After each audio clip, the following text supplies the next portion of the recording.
The Modi government has completed 9 years in office, and the party leaders and ministers are going all out to talk about the achievements of the government in the last 9 years as they express confidence that the government will return to power in 2024.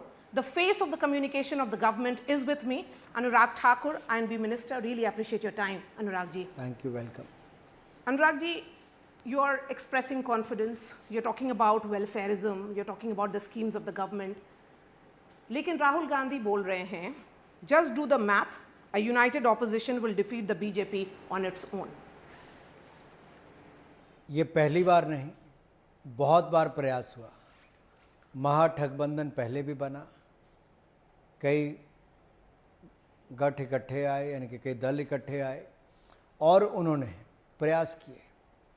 2019 में भी, 2022 के उत्तर प्रदेश के विधानसभा में भी, कई अन्य राज्यों में भी इस तरह के प्रयास किए गए। लेकिन जनता ने भारतीय जनता पार्टी को, नरेंद्र मोदी जी को विश्वास उनमें व्यक्त किया और सरकार भी बनाई। और 9 सालों के बाद मैं ये कह सकता हूँ, देश वापस नहीं जाना चाहता। जहाँ 10 साल पहले खड़ा था, जहाँ नेता नहीं था, नीतियाँ नहीं थी और नीयत में भी खोट था। और मैं इसलिए कह रहा हूँ, भ्रष्टाचार का बोलबाला था, गरीबों के नाम पे वोट लेकर उनको और गरीबी में झोंका जा रहा था और दुनिया भर में छवि भारत की खराब हो चुकी थी। युवाओं को और देशवासियों को अपना भविष्य अंधकार में दिखता था। वहाँ से निकलकर देश मोदी जी के नेतृत्व में एक ऐसे रास्ते पर चला जहाँ पर पिछले 9 वर्षों की पहचान सेवा, सुशासन और गरीब कल्याण, क्योंकि प्रधानमंत्री प्रधान सेवक बन के काम कर रहा है। दिन रात एक करके अपना हर पल हर समय देश के लिए समर्पित है। पाई पाई बचाकर गरीब की भलाई पे लगा रहा है और सुशासन के नए आयाम स्थापित कर रहा है। टेक्नोलॉजी का उपयोग, ट्रांसफॉर्मेशन, रिफॉर्म्स लाने का काम, ये हमारी परफॉर्मेंस के आधार बने हैं। सुशासन तभी हम कर पाए और तभी गरीबों का कल्याण हुआ। मारिया जी, आज 27% से ज़्यादा गरीब अगर गरीबी रेखा से बाहर आए, जो वर्ल्ड की कुछ एजेंसीज की रिपोर्ट कहती हैं, तो इसलिए हो पाया कि लगभग 4 करोड़ लोगों को पक्के मकान मिले, 12 करोड़ शौचालय बना कर दिए गए और जो कभी सोचा ना था घर को नल से जल देने का काम दिया। 9.5 करोड़ से ज़्यादा रसोई गैस के सिलेंडर मिले और 80 करोड़ लोगों को डबल राशन मुफ्त में मिला और 220 करोड़ वैक्सीन मुफ्त में लगी। भारत आगे बढ़ा, चाहे मैन्युफैक्चरिंग में या बाकी क्षेत्रों में। हमने लगातार कुछ ऐसे कदम उठाए हैं जिसके कारण भारत की छवि भी और बेहतर हुई है और भारत के नेतृत्व में आज दुनिया उम्मीद देख रही है। अगर आप कहते हैं इस उम्मीद को राहुल गांधी क्यों नहीं देख पा रहे हैं, मेरा सवाल आपसे ये होगा, क्योंकि वो वॉशिंगटन में हैं, 3 दिन का उनका दौरा चल रहा है यूएस का, लेकिन वो लगातार भारत में उनके इंस्टीट्यूशंस को, सब चीज़ को वो सब पे सवाल उठा रहे हैं और ये भी बोल रहे हैं कि ये डिस्ट्रैक्शन है। आपका जो पार्लियामेंट बना, उसका इनॉग्रेशन, ये डिस्ट्रैक्शन है फ्रॉम रियल इश्यूज, जो अभी भी जॉबलेसनेस और महंगाई है। राहुल जी, अगर दुनिया में सबसे तेजी से बढ़ने वाली अर्थव्यवस्था भारत बना है तो ये सच्चाई है। 2023-24 में भी मॉर्गन स्टेनले की रिपोर्ट कहती है कि भारत 7.2% की दर से बढ़ेगा। सच्चाई है। अगर 1,83,00,000 करोड़ रुपया अगर जीएसटी की कलेक्शन पिछले महीने हुई और ये जो मई का महीना आपका निकला है उसमें 1,53,000 करोड़ हुई और पिछले 16 महीनों में लगातार 1 लाख करोड़ से ज़्यादा और कई महीनों में 1.5 लाख करोड़ से ज़्यादा हुई, ये सच्चाई है। अगर भारत दुनिया की 10वें नंबर से बढ़ के 5वें नंबर की अर्थव्यवस्था बनी, सच्चाई है। और भारत के नेता को आज दुनिया में मान सम्मान मिल रहा है, ये सच्चाई है। राहुल गांधी जी संवैधानिक संस्थाओं का अपमान करने से देश में नहीं हटे, उन पे भी प्रश्न चिन्ह खड़ा करते रहे। अब दुनिया के किसी देश में जाते हैं, इंग्लैंड गए तो वहाँ पे भी देश का अपमान करने का कार्य, और अब अमेरिका गए हैं तो मंच किसका है, कौन प्रायोजित कर रहे हैं, ये आप देखिए। लेकिन उस कार्यक्रम में भारत विरोधी नारे लगते हैं, उस भारत के राष्ट्रगान का अपमान होता है, भारत के तिरंगे का अपमान होता है और राहुल गांधी जी स्वयं लेकिन एक अनुराग जी, सीमा लांघ जाते हैं भारत का अपमान करने। अगर वो ऑपोजिशन के नेता हैं तो जाहिर सी बात है वो सवाल उठाएंगे आपकी सरकार पे, आपकी सरकार के फंक्शनिंग पर, तो उसको एंटी इंडिया क्यों देखा जाता है? देखिए, क्योंकि भारत के बाहर जाके झूठ बोल के भारत की छवि को खराब करना एंटी इंडिया ही इसलिए कहा जाएगा। आप कहते हैं कि लोकतंत्र खत्म हो गया। अरे कर्नाटक में आपकी सरकार बनी तब तो आपने नहीं कहा ईवीएम में खोट है, हिमाचल में आप तब तो नहीं कहा आपने ईवीएम में खराबी है। लेकिन हाँ, आप उत्तर प्रदेश हार जाएंगे, उत्तराखंड हार जाएंगे, गोवा हारेंगे, मणिपुर हारेंगे, नागालैंड हारेंगे, मिजोरम हारेंगे, मेघालय हारेंगे, असम हारेंगे, त्रिपुरा हारेंगे और गुजरात में आप कहीं दिखेंगे नहीं तो आपको ईवीएम में खोट नजर आएगा। ये देखिए मारे जी, फर्क कहां पे है। सच तो कभी राहुल गांधी जी बोले, अब क्या है, पार्लियामेंट ये खुद आ नहीं सकते थे, 2 साल की सजा हो गई, सदस्यता चली गई, बहाने ढूंढते थे कि सदन ना चले, संसद ना चले। अब संसद भवन नया बना तो उसका बहिष्कार करने के लिए भी नए नए बहाने ढूंढेंगे। हर भारतीय गर्व महसूस करता है नया संसद भवन देख। लेकिन अनुराग जी, अब वो तो एमपी भी नहीं है। इस तरह की शार्प अटैक आप लोग मिस्टर खड़गे के अगेंस्ट में क्यों नहीं करते? अगर राहुल गांधी इतनी इनकॉन्सिक्वेंशियल हैं तो हर राहुल गांधी के बयान को पूरी सरकार, सारे एमपी, सारे लीडर्स भाजपा के क्यों जवाब देते हैं? सारे लीडर कहाँ, कुछ को तो देना ही है। और देखिए, अगर खड़गे जी भी क्या कहा मोदी जी को, क्या कहा था कर्नाटक के चुनाव में, क्या कहा था मारिया जी? जी हमें पता है, आप बताइए। मैं इसलिए कह रहा हूं कि कभी गंदी नाली का कीड़ा कह दो, कभी मौत का सौदागर कह दो, कभी जहरीला सांप कह दो, कभी बिच्छू कह दो, कभी कुछ कह दो। ये भाषा है कांग्रेस की देश के प्रधानमंत्री के प्रति, जो देश के 140 करोड़ लोगों में पूर्ण बहुमत की सरकार 1984 के बाद कभी किसी के नेतृत्व में बनी तो मोदी जी के नेतृत्व में 2 बार बनी। और उस समय तो इंदिरा जी की हत्या के कारण सिंपैथी वेव थी। कांग्रेस ने क्या किया जी? कांग्रेस ने केवल वायदे किए, गरीबी हटाओ, गरीबी हटाओ, गरीब मिट गया, लेकिन गरीबी नहीं हटी। मैं इसलिए आपसे कहने यार, ये देश के बाहर जाकर जो झूठ बोलते हैं, जो प्रोपेगेंडा खड़ा करते हैं, कौन लोग आते हैं? खालिस्तान जिंदाबाद के नारे लगेंगे, राष्ट्रगान का अपमान करेंगे और राहुल गांधी जी मूक दर्शक बन के खड़े रहेंगे। तो वो क्या ये करें? क्यों नहीं बोलते? तो इस और तरह के अगर उनकी ही होता है सरकार, तो क्यों, क्या करें वो? देखिए, हाँ ये अच्छा हुआ आपने पूछा, क्योंकि आपने ये नहीं कहा कि राहुल गांधी जी ने कहा कि 80 के दशक में केंद्र में दलितों पर अत्याचार होता था और उत्तर प्रदेश में भी अत्याचार होता था। मैं राहुल गांधी जी को याद करा दूं, केंद्र में कांग्रेस की सरकार थी, राजीव गांधी जी प्रधानमंत्री थे और प्रदेश में भी कांग्रेस की सरकार थी, दलितों पर अत्याचार था, स्वयं राहुल गांधी ने कहा। क्या कहना चाहते हैं?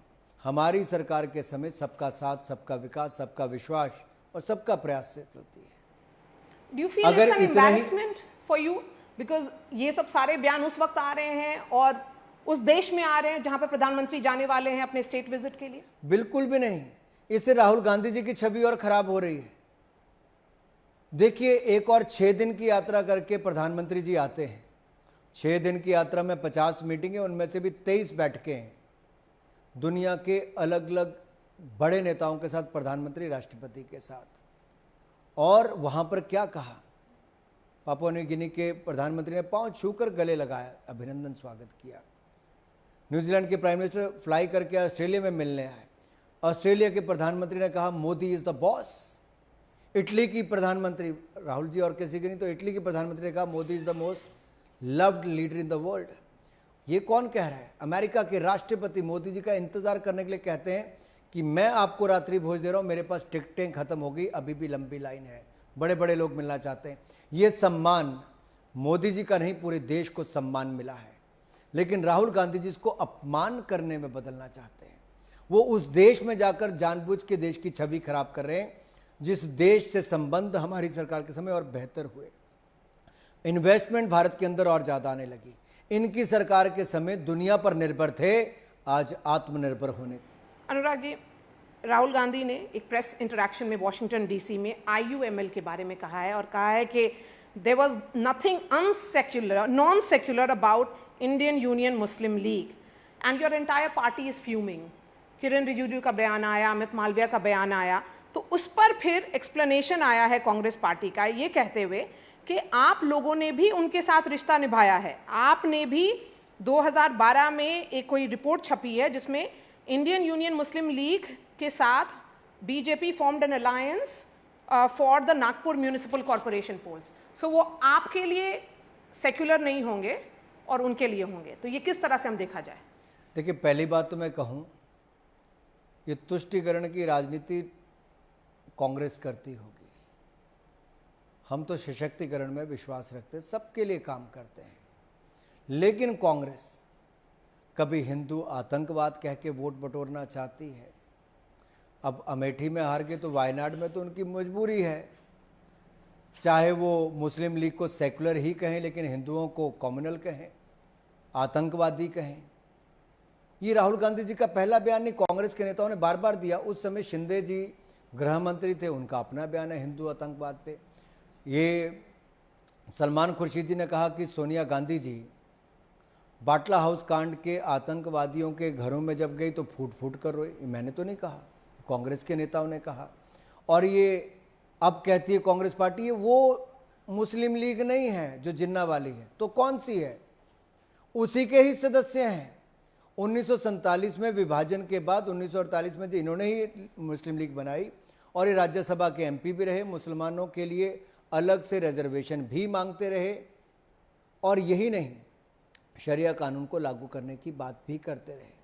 मोहम्मद इस्लाम से लेके ये बाकी सब लोग कौन है? ये वही है मुस्लिम लीग के। और अब आप राहुल गांधी जी इनको सेकुलर बताते हैं। लेकिन आप लोगों ने भी उनके साथ अलायंस किया है। मैं बड़ा स्पष्ट कहता हूं, कांग्रेस पहले स्पष्ट करे कि ये मुस्लिम लीग है कि नहीं। अब उस पर फंस गई कांग्रेस पार्टी। देखिए, आप जाति धर्म संप्रदाय के नाम पे कांग्रेस वोट मांगती है। ये उन्होंने बांटो और राज करो, ये अंग्रेजों की मानसिकता के आधार पर अपनी राजनीति करते रहे। हम तो सबको साथ में लेके चलने वाले हैं। हम गुलामी की मानसिकता से देश को बाहर निकालने की बात करते हैं, गौरवशाली इतिहास पर गर्व करने की बात करते हैं, नए भारत की बुलंद तस्वीर दुनिया को दिखाने की बात करते हैं। और आज मैं नहीं कहता, अनुराग ठाकुर, दुनिया कहती है India is the bright spot. Bharat में भविष्य देखते हैं, उम्मीद देखते हैं, होप देखते हैं। भारत भारतीयों के और भारतीयता का एक बहुत बड़ा सम्मान है। केवल नरेंद्र मोदी जी नहीं, 140 करोड़ भारतीयों का सम्मान है। Since you're referring to Morgan Stanley report repeatedly, fragile 5 से bright spot in the world, India is being cited as that. लेकिन फिर भी अगर अनएम्प्लॉयमेंट की बात की जाए, वो वाले उस चीज़ पे बार बार सवाल कांग्रेस उठाती है। तो क्या वो एक कंसर्न रहा है आपके लिए? सरकार में 9 साल में सबसे बड़ा चैलेंज क्या रहा है? See, when we took over in 2014, India was among the fragile 5 economies of the world. Today, we are among the first 5. लड़खड़ाती चरमराती अर्थव्यवस्था छोड़ के गए थे, हमने दुनिया की 5वीं सबसे बड़ी अर्थव्यवस्था बनाया, और अब भी सबसे तेजी से बढ़ने वाली अर्थव्यवस्था है। लेकिन मारिया जी, अभी हमने नींव रखी है, ये तो फाउंडेशन है विकसित भारत बनाने की। Modi ji has led the foundation in this 9 years to make India a developed nation by 2047. हमारे अलग अलग क्षेत्रों के निर्णय, production link incentive scheme, mobile manufacturing में गति दी। 5 सालों के अंदर सेकेंड लार्जेस्ट इंपोर्टर से निकल के सेकेंड लार्जेस्ट मैन्युफैक्चरर मोबाइल के हो गए। डिफेंस इक्विपमेंट में 400 प्रोडक्ट का इंपोर्ट बंद करके 1 लाख करोड़ का डिफेंस मैन्युफैक्चरिंग, रक्षा उत्पादन हमने यहां पे किया। इसी तरह से एप्पल जैसी कंपनी के प्रोडक्ट्स यहां पे आना, मैन्युफैक्चरिंग होना। हमारी automobile 3rd largest manufacture, steel, milk production number 1। अलग अलग क्षेत्रों में देखोगे इतना बड़ा बदलाव कैसे आया। ये हमने रिफॉर्म्स जो लेके आए उससे ही ट्रांसफॉर्मेशन आई है, और ये हमारी परफॉर्मेंस में दिखती है। So reforms led to transformation, but still a state as crucial which believes in economy and can be an economic engine did not vote for you. Karnataka I'm talking about. Maybe, but each election have their local agendas as well. Whether it was my state Himachal Pradesh or Karnataka, we have lost there. Yes, Lessons but क्या? but we have won in Uttar Pradesh, Uttarakhand, Goa, Manipur, Tripura, Assam, Nagaland, and repeated, not first time, but repeated the governments there. लेकिन अनुराग जी, आप लोग जिस तरह से चुनाव लड़ते हैं, जो जिस तरह से भाजपा चुनाव लड़ती है, every election is fought to be won, you go all out. आप लोग कोई भी चुनाव हारते हैं तो उसके बाद बहुत ज्यादा उस पर retrospection, you go back to the books. What do you think went wrong in Karnataka? ये because you have several elections coming up. ये भारतीय जनता पार्टी में अच्छी बात है कि हम मेहनत करते हैं, हर चुनाव में पूरी ताकत लगाते हैं, हर बार परिणाम एक जैसे नहीं आते, लेकिन क्या कमियां रही उस पर वापस चिंता भी करते हैं, चिंतन भी करते हैं और सुधार करके 2018 में हम बहुत सारे राज्यों में चुनाव नहीं जीते, लेकिन सुधार किया और मोदी जी के नेतृत्व में एक बार फिर देश की सरकार बनी, क्योंकि राज्यों में स्थानीय विषय भी बहुत महत्व रखते हैं। Okay, there is another portfolio that you hold, which is as sports minister. It has been quite eventful. India has won several awards, but we have also another image, जो शायद आपके लिए बहुत concerning होगा, of protesting wrestlers. Is there a visible trust deficit between the government and the wrestlers who are protesting against you? देखिए, मैं एक बात कहूँगा, खेल खिलाड़ियों के लिए मोदी जी की सरकार में बहुत काम हुआ और यही कारण है कि खिलाड़ियों का मनोबल भी बढ़ाया, मेडल भी बढ़े, बजट भी 3 गुना से ज़्यादा किया गया, टारगेट ओलंपिक पोडियम स्कीम जैसी योजनाएं लाए, तभी ओलंपिक्स, पैरालंपिक, डेफ ओलंपिक्स में आज तक के सबसे ज़्यादा मेडल आए, कॉमनवेल्थ गेम्स में गोल्ड मेडल सबसे ज़्यादा आए और वुमेन वर्ल्ड बॉक्सिंग चैंपियनशिप में भी एक नहीं 4 महिला बॉक्सर ने गोल्ड मेडल जीता। जहाँ पे रेसलिंग की आप बात करते हैं, ये जो आरोप लगाए गए हैं इसको हमने बड़ी गंभीरता से लिया और इस विषय को बड़ी संवेदनशीलता के साथ कमेटी का गठन भी करके रेसलिंग फेडरेशन को डे टू डे वर्किंग से बिल्कुल हटा दिएगा, कोई पदाधिकारी उनके काम नहीं। इंडियन ओलंपिक एसोसिएशन की committee day to day functioning कर रही है, दिल्ली पुलिस जांच कर रही है, शीघ्र जांच हो, चार्जशीट जल्द दायर हो और उसके बाद उचित कार्रवाई भी हो। लेकिन delay in the outcome of the probe, do you think it's adding to the confusion? नहीं, बिल्कुल भी नहीं। जब आपने आरोप लगते हैं तो सभी पक्षों को सुनना पड़ता है, सबूत इकट्ठे करने पड़ते हैं, फिर चार्जशीट दायर होती है। मुझे लगता है दिल्ली पुलिस जल्द चार्जशीट दायर करेगी और उचित कार्रवाई भी करेगी। अनुराग जी, मैं थोड़ा सा उस पर और सवाल करूंगी क्योंकि आज सारे अखबार में जो FIR है उसके डिटेल्स आए हैं और ये कहा गया है कि WFI chief has been accused of demanding sexual favours. Further at least 10 complaints of molestation have also been registered against Brijbhushan Singh. आपने रिपोर्ट पढ़ी है?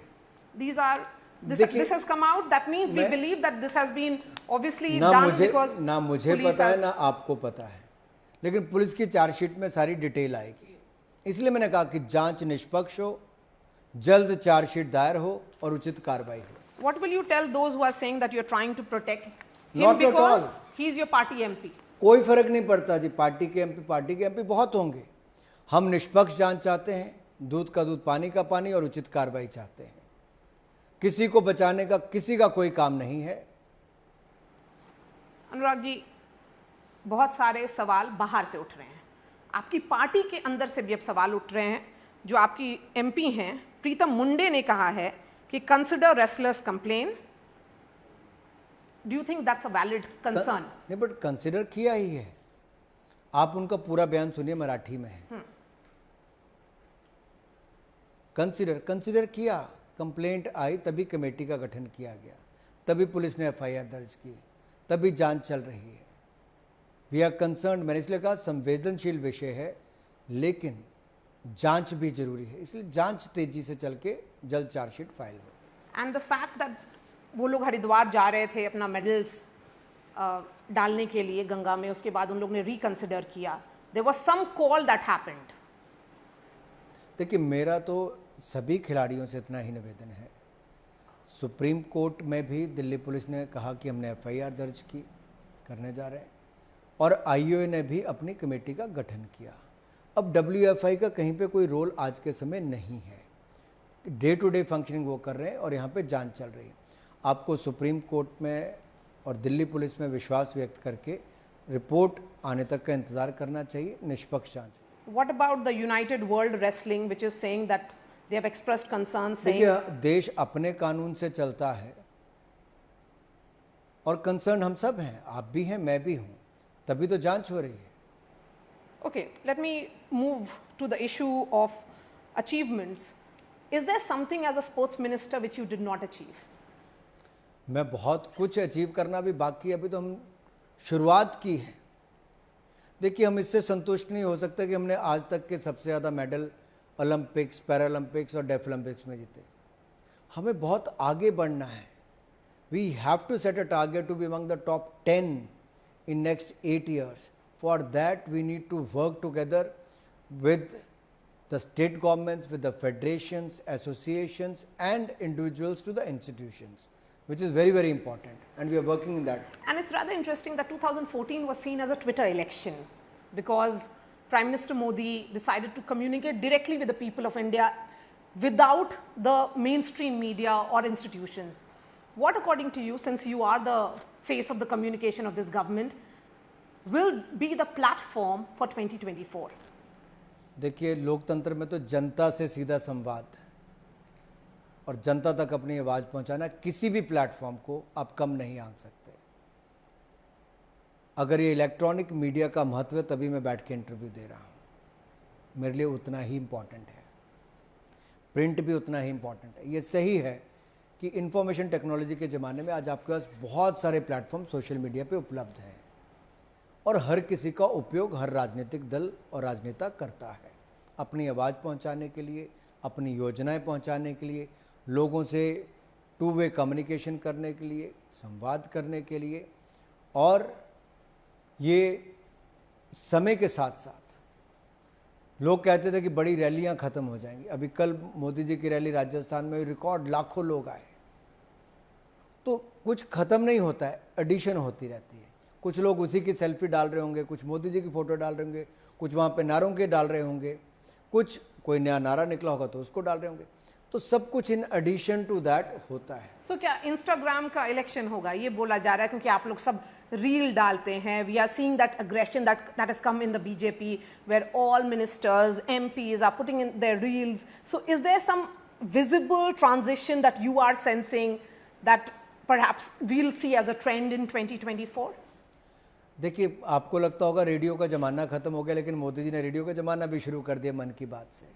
करोड़ों लोग जुड़ते हैं, सुनते हैं और इंतज़ार करते हैं अंतिम सप्ताह का।